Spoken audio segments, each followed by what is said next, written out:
저의 친구 박준호 목사님께서 판교에서 목회를 하고 계신데 재작년에 살아나는 기도라는 한 권의 책을 출간을 했습니다.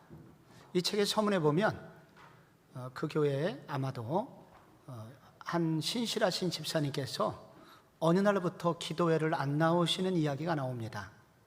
딸의 혼사를 놓고 기도를 드렸는데 딸이 인물도 좋고 또 공부도 많이 했고, 그래서 당연히 제 나이에 시집을 가야 되는데 그 문제를 놓고 기도를 했으나 결혼이 이루어지지 않았고, 그 결과 이분이 낙심을 하게 됩니다. 그래서 하나님께 상처를 받은 거죠.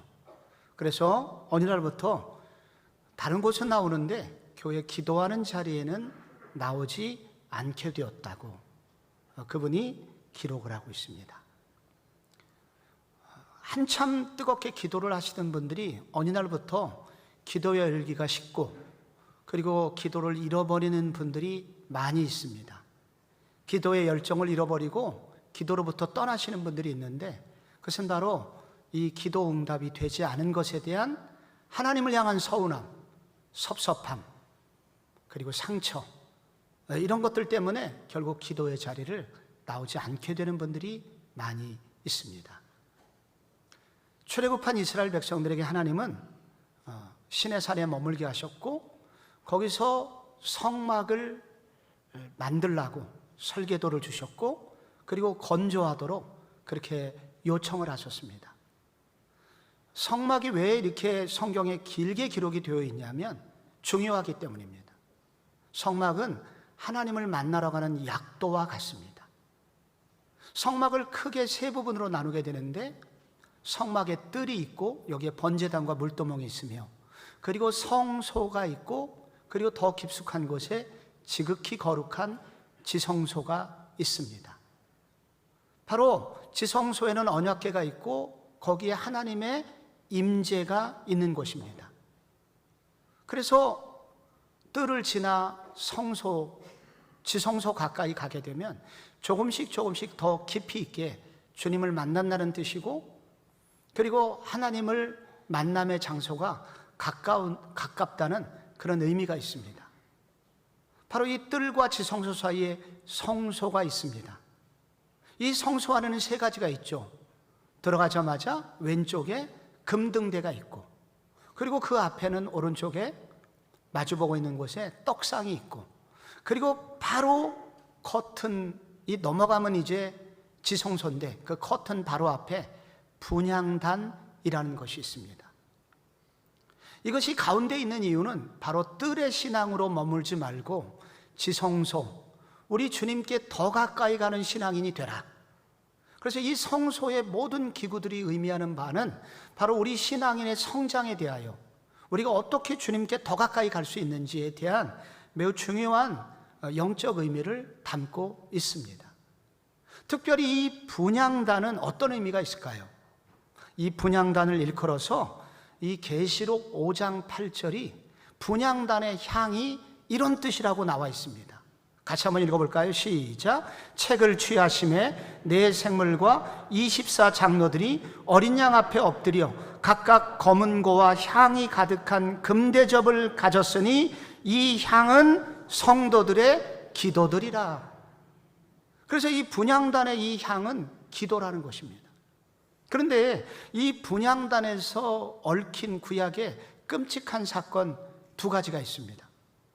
아론의 두 아들 나답과 아비후가 이 다른 불을 가지고 이 향단에다가 불을 붙였을 때 여호와의 불이 내려와서 그 둘이 새카맣게 잿더미로 바뀌게 됩니다. 하나님이 원하시는 불로 분향단에 분향을 해야 됩니다. 또 하나 이 분향단에 얽힌 슬픈 이야기는 바로 유다의 한 왕, 유명한 왕입니다.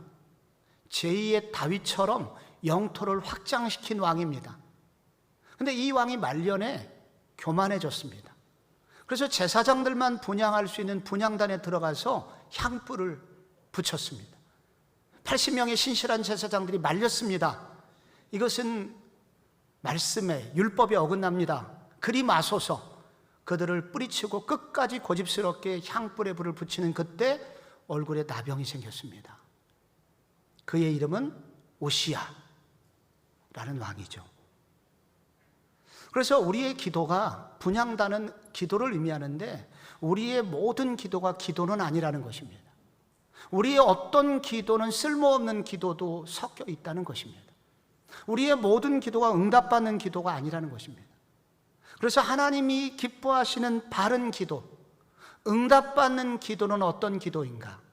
이것이 바로 이 분향단의 구조와 여기에 나오는 그 의미 속에 담겨져 있는 것입니다. 먼저 우리의 기도가 응답받는 기도가 되려면 하나님의 뜻에 합당한 기도여야 한다는 것입니다. 이 분향단을 설명을 할 때 1절에 보시면은 분향단을 조각목으로 만들고 그리고 길이가 한 규빗, 너비가 한 규빗으로 하되 네모 반듯하게 해라 라고 나옵니다.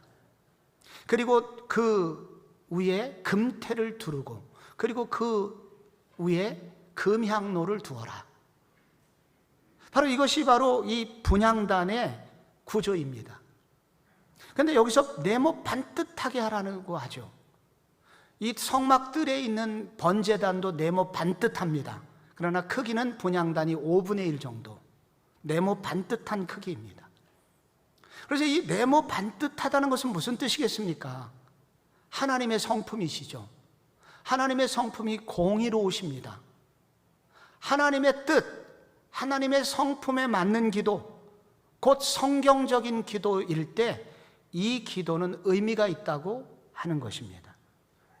그래서 우리가 기도를 할 때 내 뜻대로 하나님 맞추라는 기도는 안 됩니다. 하나님의 뜻에 내 뜻을 맞추는 기도, 하나님의 뜻이 어디 계신지를 알기를 힘쓰는 기도여야 한다는 것입니다. 우리의 신앙의 주도권이 어디에 있어야 됩니까? 주님이 원하시는 대로 우리의 인생길을 걸어가야 되는데 내가 저 판을 다 정해놓고 하나님 따라오십시오, 나는 이 길입니다, 도와주십시오, 안 도와주면 딴 데 갑니다, 이렇게 협박을 해가면서 기도하는 것은 바른 기도가 아니라는 것입니다. 요즘은 이제 엄마가 아이를 가졌을 때 아들, 딸 구별하지 않고 혹은 딸을 더 바라는 경우가 많이 생겼지만은 저 태어날 때만 해도, 그리고 저보다 좀 밑에 한 1, 20년 뒤까지 아들을 달라는 기도가 그렇게 많았습니다. 어느 집사님께서도 날마다 새벽마다 와서 아들을 주십시오, 이번에 아이를 가졌습니다, 이 아이가 아들이어야 합니다, 딸이면 저 어떻게 될지 모릅니다 주님, 교회 떠날지도 몰라요, 이러면서 이렇게 협박하면서 기도를 드리는 기도를 제가 들은 바가 있습니다. 성경에 하나님의 뜻에 어긋나는 기도 대표적으로 6개가 나옵니다. 첫째, 여전히 죄를 해결하지 않은 채 드리는 기도. 이사야 1장에 너희가 손을 펼 때 내가 내 눈을 너희에게서 가리고 너희가 많이 기도할지라도 내가 듣지 아니하리니 이는 너희의 손에 피가 가득함이라. 죄가 있는 채로 기도하는 것을 하나님이 듣지 않으십니다. 둘째, 정욕을 위한 기도. 야고보서에 너희가 얻지 못하면 구하지 아니하며 구하여도 받지 못함은 정욕으로 쓰려고 잘못 구함이니라. 내가 손이 막 떨립니다 주님, 그래서 돈이 필요합니다, 이걸 고치려고. 그런데 손이 왜 떨리냐면 마약을 끊어서 지금 마약 살 돈이 없습니다, 주님 돈을 주십시오. 기도를 안 들어주십니다. 셋째로 누군가를 저주하는 기도, 장애빈 기도죠. 내가 미워하는 그 사람 하나님 내버려 두시면 안 됩니다. 그를 주님 알아서 처벌해 주십시오. 이런 기도가 통하질 않아요. 열왕기상 19장에 엘리야는 자기를 저주하는 기도를 했습니다.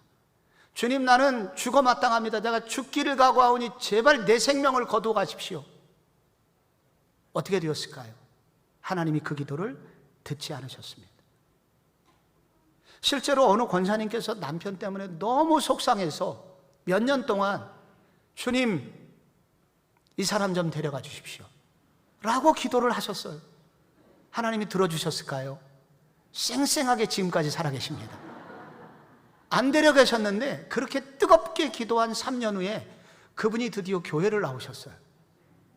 그래서 예수를 잘 믿게 되었는데 그 권사님이 나한테 뭐라 그러냐면, 목사님, 그때 하나님이 내 기도를 들어주셨으면 어쩔 뻔했나요? 이런 기도 주님이 안 들어주세요. 넷째, 가정불화를 해결하지 못한 채 하는 기도. 베드로전서 3장 7절에 남편들아 이와 같이 지식을 따라 너희 아내와 동거하고 그를 더 연약한 그릇이요 또 생명의 은혜를 함께 이어받을 자로 알아 귀히 여기라. 이는 너희 기도가 막히지 아니하게 하리 함이라. 아내와 자주 다투거나 남편과 자주 다투면서 하는 기도는 의미 없는 기도예요.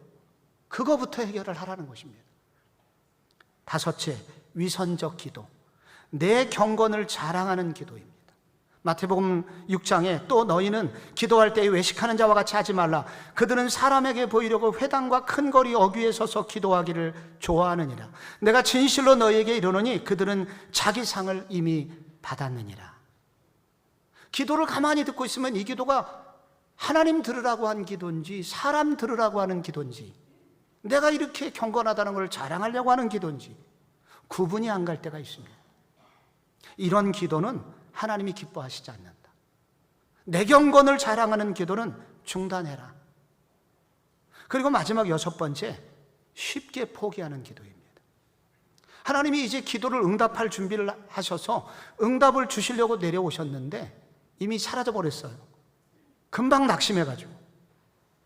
여러분, 다니엘이 기도한 후에 21일간 응답이 오지 않았지만 계속해서 포기하지 않고 기도했을 때 여러분, 천사가 와서 뭐라고 그랬습니까?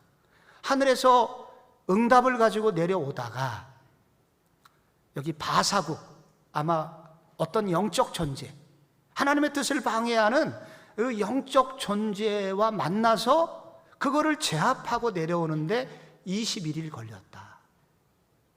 그래서 이 포기하지 않는 기도가 얼마나 중요한가. 중간에 포기하는 기도는 의미 없는 기도다. 나의 기도의 습관 중에 이런 기도의 부분이 있다면 이거를 고치고 기도해야 된다는 것입니다. 기도의 저자 오할레스비라는 그 고전 기도라는 책이 있죠. 이분은 본당에 들어서자마자 기도하지 말라고 합니다.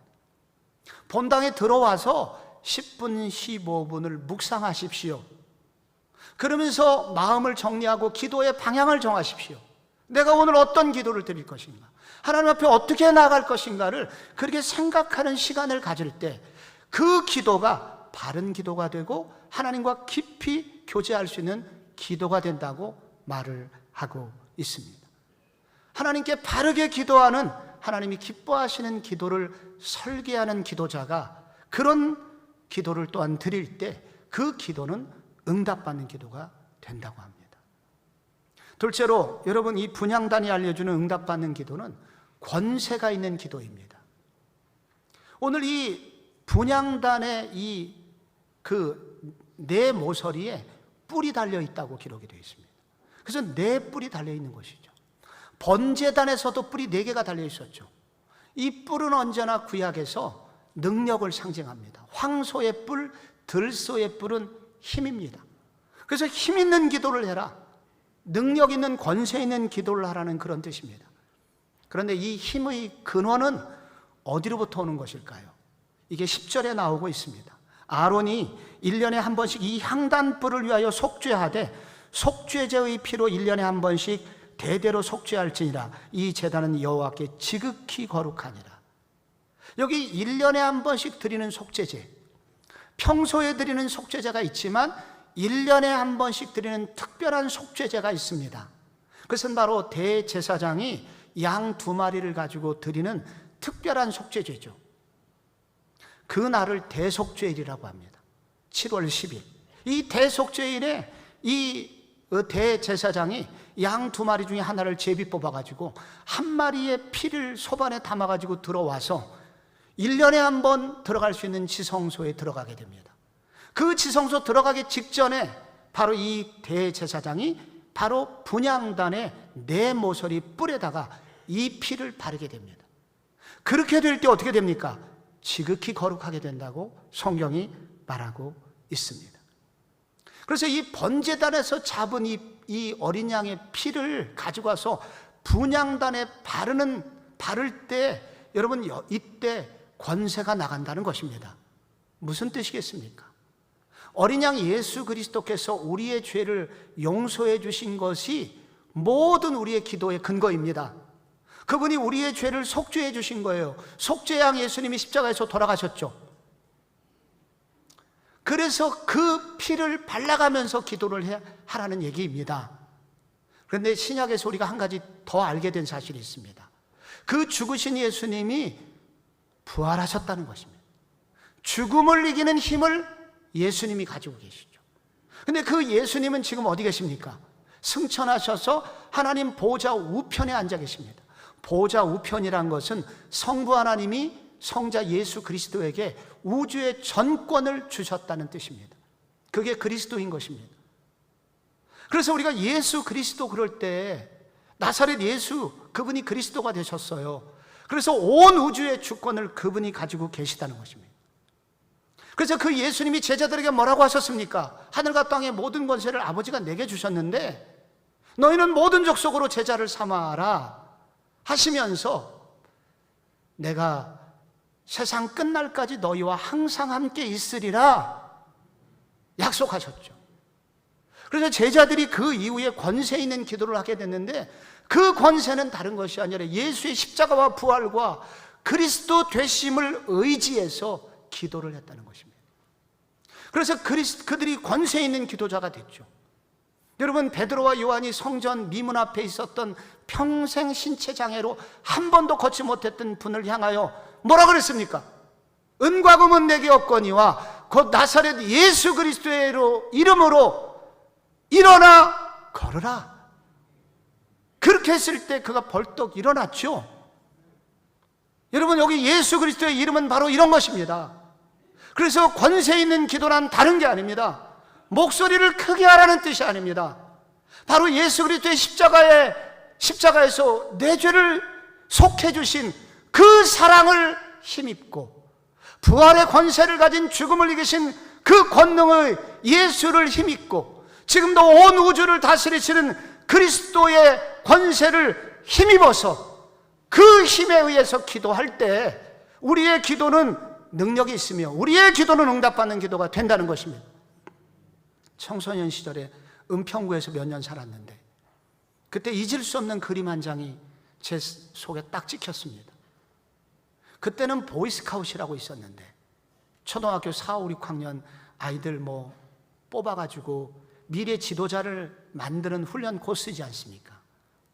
그 보이스카웃 초등학생들이 등굣길에 자기 친구들, 동료들 등굣길을 도와주고 있었는데 교통신호등 있는 곳에서는 파란색이 떨어지면 깃발을 탁 내리면 애들이 걸어가죠. 그리고 그렇게 아직 그때 많지 않아서 신호등이 없는 곳에서도 건널목만 있고 그때 또 딱 깃발을 내리면 또 차들이 정차하고 아이들이 걷게 되죠. 그날을 제 사진이 찍힌 그날은 굉장히 무서운 속도로 8톤 트럭이 나타난 날입니다. 약간의 언덕길이었는데 이 짐을 가득 실은 8톤 트럭이 무서운 속도로 초등학교 옆을 지나가는 그런 순간이었습니다. 그때 놀라운 일이 벌어졌습니다. 보이스카우트 학생이 깃발을 촥 내리자 무슨 일이 벌어졌을까요? 그 8톤 트럭이 정지를 하는 것입니다. 이 학생이 능력이 있을까요? 장풍이나 초능력이 있었을까요? 여러분, 이 초등학교 보이스카우트 학생에게는 깃발이 있었거든요. 깃발은 무엇입니까? 나라가 그 보이스카우트 학생에게 준 권세입니다. 권위입니다. 우리의 기도가 그런 것입니다. 우리가 무슨 경건함이 있어서 우리가 막 힘을 쓰면 되는 것이 아니라 바로 우리를 위해서 돌아가신 예수 그리스도의 십자가의 피가 무엇을 의미하는지, 그 사랑이 무엇을 의미하는지, 그리고 그분이 가진 부활의 권능이 무엇을 의미하는지, 그리고 그리스도가 되셔서 온 우주를 다스리시는 분이 누구신지 그를 분명히 알고 확신하면서 그 이름을 의지해서 기도하는 기도, 기도가 권세 있는 기도입니다. 이렇게 구약에 대표적으로 기도했던 분이 한나라는 여자입니다. 아이를 못 낳았잖아요. 분인나에게 그렇게 공격을 당했잖아요. 근데 여러분, 이 한나가 아이를 낳고 이 아이를 통해서 결국 나라가 바뀌지 않습니까? 그 한나의 기도가 2장 1절에 나옵니다. 한나가 기도하여 이르되 내 마음이 여호와로 말미암아 즐거워하며, 그 다음에 뭐가 나오나요? 내 뿔이 여호와로 말미암아 높아졌으며. 한나라는 여자의 기도는 뿔의 기도입니다. 힘은 나로부터 나오지 않습니다. 여호와로부터 나옵니다. 모든 권세를 가지신 분이 여호와 하나님입니다 라고 믿는 기도였죠. 계시록 8장에 보면은 천사가 와서 금양로를 가지고 왔는데 이것은 바로 성도들의 기도라고 나옵니다. 근데 이때 여러분, 이 금양로를 쏟자 무슨 일이 생기냐면은 5절에 땅에 쏟음에 우레와 음성과 번개와 지진이 나더라.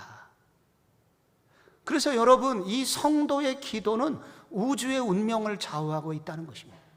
우리가 기도할 때, 성도가 기도할 때 바로 우주의 운명과 지구의 운명이 달려있다는 것입니다. 근데 왜 이렇게 권세가 있냐면 바로 성도를 구원하신 예수 그리스도, 우리가 그분의 이름을 의지하고 기도할 때 우리의 기도는 그런 권세가 있다는 말씀입니다. 예수님이 제자들에게 이렇게 소리치셨죠. 할 수 있거든이 무슨 말이냐? 믿는 자에게는 능치 못하심이 없느니라. 무슨 뜻이겠습니까? 바로 이 예수의 이름을 의지하여 드리는 기도, 권세 있는 기도, 믿음의 기도를 해라. 이렇게 기도할 때 주님이 응답하신다고 약속하고 계십니다. 응답받는 기도는 또 끈질긴 기도라고 말하고 있습니다. 7절에 보면은 이 아론이 아침마다 들어가서 향기로운 향을 사르고, 8절에 또 저녁 때 등불을 켤 때 향을 다시 살랐습니다. 그래서 이 향은 24시간 내내 꺼지지 않게 해라 라고 하나님이 명령을 하셨습니다. 근데 그것뿐만 아니라 그 뒤에 보니까 8절 뒤에 너희가 대대로 여호와 앞에 끊지 말아라. 너만 24시간 꺼뜨리면 안 되고 네 후대에도, 네 자손들에게도 계속해서 24시간 이 향연이 단 1초도 끊어지지 않도록 요구하고 계십니다. 우리가 어떻게 24시간 계속 기도할 수 있겠습니까? 근데 신약 성경 데살로니가 전서에서도 이렇게 요구하셨죠. 항상 기뻐하라. 그 다음에 쉬지 말고 기도하라. 범사에 감사하라. 이는 그리스도 예수 안에 있는 하나님의 뜻, 예수 안에 있는 너희를 향하신 하나님의 뜻이니라. 그렇게 말씀하셨죠. 근데 어떻게 쉬지 않고 기도할 수 있습니까? 저희도 좀 쉬어야죠. 이 말은 기도하기 싫은 때로 기도해라. 기도하고 싶은 때만 기도하지 말고 기도하고 하기 싫은 때로 기도해라. 문제가 해결해달라고 기도하지만 말고 문제가 해결된 다음에도 기도해라. 낙심될 때는 기도하기 싫겠지만 그래도 기도해라. 습관을 따라 기도해라. 기도가 호흡이 되게 해라. 나를 떠나지 마라 라는 주님의 강한 요구가 들어있는 것입니다. 많은 사람이 기도를 비유할 때 기도는 마치 하늘을 비행하는 비행기와 같다고 합니다. 그래서 이 인간 세상이 도저히 감당할 수 없는 하늘의 특별한 은혜로 사는 사람들, 그게 그리스도인인데, 그리스도인이 그렇게 살기 위해서는 기도가 필요하고 그 기도가 우리로 바로 하늘을 나르는 영적 비행이 가능하게 한다고 많은 분들이 비유합니다. 근데 바로 이 비행이 계속 되려면 바로 기름통이 계속 기름이 있어야 됩니다. 그래서 날마다 이 기름이 채워지지 않으면 우리는 잠깐 날다가 떨어질 수 있습니다. 어떻게 우리는 이 비행이 계속되게 할 수 있을 것인가? 바로 끈질긴 기도. 날마다 기도할 때 우리는 이와 같은 영적 비행을 가능하게 만들 수 있다고 합니다. 성경에 보면 기도를 다 열심히 하는 기도의 사람들이 나오는데 두 종류의 사람이 나옵니다. 첫째는 히스기야 형의 기도죠. 히스기야는 전쟁이 일어났을 때 기도했을 때 대승을 거뒀고, 그리고 몸이 아파서 죽게 되었을 때 기도했을 때 15년 연장을 받았습니다. 그런데 치유받고 난 다음에 그는 기도가 끊어졌습니다. 그 이후에 그의 아들 므낫세 시절에 역대 최악의 시간을 보내게 됩니다. 그는 당대에 잠깐 기도했지만 문제 해결된 다음에 기도하지 않자 후대가 무너졌죠. 그런데 두 번째 아브라함의 기도가 있습니다. 아브라함은 평생 기도합니다. 죽을 때까지 기도합니다. 어떻게 되었습니까? 이삭이 나왔고 야곱이 나왔고 요셉의 때에 이르러서는 놀라운 융성기를 맞이하게 됩니다. 우리의 기도는 한 번에 그쳐서는 안 된다. 우리의 기도는 꾸준해야 된다. 우리의 기도는 계속되고 끈질겨야 된다. 이것이 주님이 기뻐하시는 기도라는 것입니다. 연초 4인 4색 부흥회를 할 때 이인호 목사님이 이 기도에 대해서 말씀하시면서 우리의 비행기가 떨어지지 않게 하려면, 우리의 영적 비행이 떨어지지 않게 하려면 하루에 5분 이상 진실한 기도를 꼭 드려라 라고 제안을 하신 바가 있습니다. 실제로 많은 분들이 그렇게 하고 있습니다. 뜨거운 5분이라도 시간을 정해놓고 날마다 기도하라. 그럼 비행기가 떨어지지는 않는다는 거예요. 처음에 많은 에너지가 소모되지만 한 번 비행기가 뜨면 조그만 연료를 줘도 그 비행기는 계속할 수 있듯이 우리의 영적인 원리도 비슷하게 우리가 영적으로 비상하여 한 번 뜨면 우리가 계속 영적 주의를 하게 될 때 우리의 영적 수위는 낮아지지 않는다는 것입니다. 그런 기도가 우리의 기도가 될 때 주님이 기뻐하시는 기도요, 이때 응답이 때를 따라 오게 될 것입니다. 마지막으로 응답받는 기도는 그리스도의 향기가 나오는 기도입니다. 성소에 들어가면 제사장이 깜짝 놀라게 되는 게 먼저 대낮처럼 밝아서 놀라고, 두 번째는 너무 기분이 좋아서 놀랍니다. 너무 들어가자마자 기분이 좋아요. 향기 때문에. 아름다운 향이 나옵니다. 이 향은 기분만 좋아지게 하는 것이 아니라 몸의 피곤을 풀어주고 그리고 어떤 아픈 부위를 낫게 하는 역할까지 합니다. 그래서 이 치유의 향기가 여기로부터 나옵니다. 요즘 아로마 테라피라는 게 있잖아요. 그래서 아로마 향이 얼마나 좋은지 그 향을 맡으면 실제로 저도 감기가 나은 적이 있습니다. 오랜 기침으로부터 나온 적이 있습니다. 향기, 바로 이 분향단의 핵심은 향기에 있습니다. 그런데 이 분향단에서 나오는 향기가 왜 이렇게 아름답고 치유의 능력이 있는가? 그것은 분향단에서 쓰이는 이 향재료의 독특함 때문입니다. 그게 이제 오늘 본문에 읽지 않았는데 34절에 나옵니다. 여호와께서 모세에게 이르시되 너는 소합향과 나감향과 풍자향의 향품을 가져다가 그 향품을 유향에 섞되 각기 같은 분량으로 하고 그것을 향을 만들되 향 만드는 법대로 만들고 그것에 소금을 쳐서 성결하게 할 때 36절 뒷부분에 이 향은 너희에게 지극히 거룩하니라. 지극히 거룩하니라, 이거 지성소에만 쓰는 용어인데 바로 지성소급의 은혜가 임하게 된다는 것을 말합니다. 소합향이 나옵니다. 이 소합향이라고 하는 것은 스토렉스라고 하는 나무로부터 나오는데 마치 그 채취를 할 때 모양이 꼭 사람이 눈물을 흘리는 것처럼 흘린다 하여 바로 그것을 채취할 때 감동적이라고 합니다. 이 소합향이라고 하는 것은 바로 눈물의 기도를 떠올리게 만들어줍니다. 두 번째 향이 나감향. 나감향은 조개 껍질을 빻아가지고 그 가루로 만들 때 나오는 향기입니다. 그래서 이 빻아서 나오는 향이기 때문에 이것은 자신을 깨뜨리는 기도를 생각나게 합니다. 셋째, 풍자향이 있습니다. 이건 갈반이라고 하는 고무나무에서 나오는 향인데 이것은 주로 소독제로 쓰입니다. 해독작용을 합니다. 네 번째, 유향은 좀 우리가 익숙합니다. 이 유향은 바로 사람을 썩지 않게 만듭니다. 방부제 역할도 하죠. 그래서 누군가의 정체성을 지켜주고 계속하여 그 길을 걸어가도록 만들어주는 기도를 상징한다고 할 수 있습니다. 그럼 도대체 이게 누가 이런 기도를 할 수 있을까요? 이런 기도를 온전히 네 가지 이상, 이 네 가지 재료에처럼 기도하신 분은 한 분밖에 안 계십니다. 바로 예수님의 기도입니다.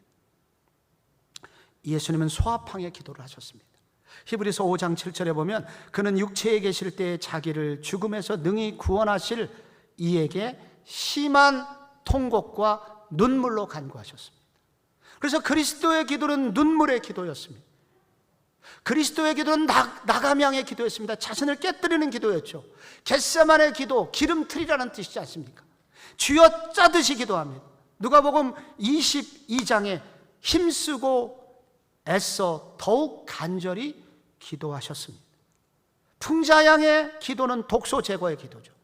주여 저들의 죄를 저들에게 돌리지 마소서. 이렇게 예수님이 기도해 주셨죠. 마지막 유향의 기도, 오른쪽 강도에게 말하기를 오늘 네가 나와 함께 낙원에 있으리라. 너는 죽지 않는, 영원히 썩지 않는 인물이 될 거야. 부활의 소망을 그에게 심어 주었던 것입니다. 바울은 말하기를 우리가 이런 예수님의 기도를 닮아가려고 할 때, 예수님의 기도를 따라가려고 할 때 부분적으로 바로 그리스도 안에 있는 그 향기가 우리 속에 묻어나게 돼서 우리도 그렇게 살 수 있게 될 것이라고 말하고 있습니다. 그게 고린도 후서에 나오는 유명한 구절입니다. 항상 우리를 그리스도 안에서 이기게 하시고 우리로 말미암아 각처에서 그리스도를 아는 냄새를 나타내시는 하나님께 감사하노라. 우리는 구원받는 자들에게나 망하는 자들에게 하나님 앞에서 그 다음에 뭐라고 되어 있습니까? 그리스도의 향기니. 우리가 그런 그리스도의 기도를 따라가려고 할 때 그리스도처럼 우리도 때로는 울고 우리도 우리를 깨뜨리고 그리고 우리 안에서 누군가를 위하여 그리고 나 자신이 받은 상처를 놓고 주 안에서 통곡할 때 해독이 되고 그리고 영원히 썩지 않는 부활의 소망으로 그렇게 충만한 그런 기도를 그리스도를 따라서 그렇게 기도할 때 그 그리스도의 은혜의 일부분이 내게 머금게 되면서 우리도 부분적으로 그리스도의 향기 나는 삶을 살도록 주님이 도와주신다고 말씀하고 있는 것입니다. 그러므로 이 성경은 우리에게 그리스도의 향기를 풍기는 기도의 사람이 되라 라고 도전을 하고 있는 것입니다. 우리 교회도 이런 기도의 사람이 많이 있습니다. 제 주변에도 그런 기도자가 많이 있습니다. 작년에 너무 일찍 세상을 떠나셨다고 많은 사람이 아쉬워했던 수영록교회, 부산 수영록교회 고정필도 목사님이 새벽에 하루에 3시간을 기도하셨다고 합니다. 그래서 세미나 시간에 끝나고 제가 목사님께 질문을 했습니다. 도대체 무슨 기도를 하셨습니까? 목사님 말씀하셨습니다. 정말 이렇게 여러 사람을 만나게 되면 자기도 감당할 수 없는 사람이 있고 미운 사람이 있는데 그렇게 예수님이 주시는 기도의 은혜를 따라서 기도하다 보면은 그 모든 분들을 향한 분노와 미움은 오간데 없고 그들을 향한 사랑의 마음이 생긴다고 합니다. 그래서 온 교우들을 그렇게 사랑의 눈으로 쳐다보게 되니 수영록교회 교인들은 모두 다 착각하기를 담임 목사님이 나만 사랑한다고 생각하게 되더라. 그러다 보니 교회가 은혜로운 교회가 되었다고. 이분의 기도가 바로 그런 나감양의 기도, 풍자양의 기도가 그분에게 경험이 된 것입니다. 여러분, 오늘도 이 향기라는 것은 보이지 않잖아요. 향기는 눈에 보이지 않지만 그러나 어딘가 있으며 그리고 어디선가 능력을 나타내는 게 향기인 것입니다. 우리 교회에 지금도 눈에 안 보이는 곳에서 지금도 기도하고 계신 분들이 있습니다. 중보기도의 사람들이죠. 여러분이 어떤 문제가 생겼을 때 우리 그 교회 중보기도단에 연락을 하시면 15분의 조장님들에게 그 소식이 갑니다. 그분들은 다시 10분의 조원들에게 가면서 150명의 중보기도단 단원들이 그분을 위해서 이런 기도를 드립니다. 소아평의 기도를 드리고 나감양의 기도를 드리고 풍자양의 기도를 드리고 유양의 기도를 드리면서 그렇게 바꿔달라고 기도하죠. 여러분, 지나간 한 학기 동안도 그런 기도에 힘입어서 많은 분들이 다시 살아나게 되는 은혜를 체험합니다. 지금도 여러분 눈에 보이지 않지만 저 골방 뒤에서 권사님들이 오늘 예배 비디오를 틀어놓고 지금 영상을 틀어놓고 지금도 저를 위해서 기도하고 예배를 위해서 기도하고 있습니다. 여러분이 혹시 자꾸 말씀이 잘 들리는 것 같습니까? 요즘 여기 이런 기도하시는 분들이 뒤에 있습니다. 이 기도의 사람들, 향기나는 그리스도의 향이 묻어있는 사람들의 기도로 말미암아 공동체는 건강해지고, 이런 기도의 사람이 늘어날 때 향기나는 교회가 되며, 이런 기도의 사람이 늘어날 때 교회는 주변을 변화시키고 치료할 수 있는 능력을 갖게 되는 것입니다. 어저께 우리 교회 집사님이 단장으로 있는 푸뉴마 발레단에서 했던 너는 특별하단다라는 뮤지컬 공연을 어저께 저는 보고 왔습니다. 여러분이 가시다 보면은 벽보에 많이 붙어 있지 않습니까? 맥스 루케이도라는 베스트셀러 저자이신 목사님의 그 책을 우리나라 최초로, 아마 세계 최초로 이것을 발레로 만들어서 뮤지컬로 승화시킨 독특한 작품이죠. 근데 여기에 목수이자 거기서는 극에서는 망치 아저씨가 나옵니다. 목수인 이 망치 아저씨가 각각의 인형을 만들면서 인형 마을이 형성이 되는데, 어느 순간부터 이 인형들이 자기들끼리 서로 비교하면서 자기들의 눈에 잘난 애들에게는 별 스티커를 붙여주고 자기들 눈에 좀 모자란 애들은 검은색 스티커를 붙여줍니다. 근데 이게 안 떨어져요. 낙인이기 때문에. 여기 판치넬로라고 하는 여주인공은 키도 작죠. 인물도 탁월하지 않죠. 얼굴에 죽은 꾀가 다닥다닥 붙어 있고 늘 붉은색 얼굴을 하고 있었습니다. 춤도 못 춰요. 그래서 친구들이 다 그에게 검은색 스티커를 붙여줍니다. 그래서 그는 절망합니다. 그때 망치 아저씨가 등장합니다. 너는 특별하게 만들어진 존재야 라고 알려주죠. 그리고 그하고 게임을 합니다. 특별히 맹인 게임을 해요. 눈을 딱 가리고 뒤에서 박수치면 어디 있나 하면서 움직이는 그 맹인 게임을 즐기면서 놀랍게 이 판치넬로의 몸에 붙어있는 검은색 스티커가 떨어지기 시작합니다. 근데 이 잘난 별들이 별 스티커를 많이 붙이고 있는 친구들이 서로 잘난 체 하다가 싸우다가 대부분 쓰러지게 됩니다. 판치넬로는 그들을 다 일으켜 세워가지고 망치 아저씨에게로 데려갑니다.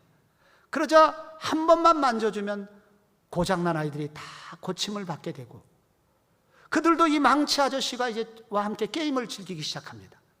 결정적인 순간에 망치 아저씨가 눈을 가립니다. 그리고 다시 맹인 게임을 하죠. 인형들이 즐거이 막 뜁니다. 그러는 사이에 몸에 붙어 있었던 검은색 스티커도 떨어질 뿐만 아니라 별들이 떨어집니다. 자기의 열등감도 떨어지고 자기의 이런 교만한 것, 잘난 것도 다 떨어져 보내게 됩니다. 저는 그 대목에서 울었습니다. 우리의 기도가 이래야 되지 않을까. 여기 망치 아저씨는 여러분 느끼듯이 창조주 하나님을 말하는 거죠. 눈을 가리고 게임을 해주신 분은 바로 예수 그리스도의 낮아지심을 말하는 거죠. 이분의 낮아지심으로 우리와 함께 이렇게 즐겁게 게임을 해주시는 이분과 즐겼던 인형들처럼 우리의 기도와 예배가 그래야 됩니다. 우리의 기도 시간에 그리스도와 함께 이렇게 게임을 즐겨야 됩니다. 은혜를 교감하고 그리스도의 은혜를 머금어야 됩니다. 그 사랑을 받아야 됩니다. 찬양을 할 때 막 게임을 하는 것처럼 주님의 은혜가 우리의 예배 가운데 그렇게 녹아나질 때 그 은혜를 받은 사람은 내 몸에 있는 검은색 스티커를 뗄 수 있는 힘을 갖게 됩니다. 그 힘을 가지면 다른 사람도 도와줄 수 있습니다. 사랑하는 성도 여러분, 우리는 주님이 기뻐하시는 합당한 기도를 하도록 요청받고 있습니다.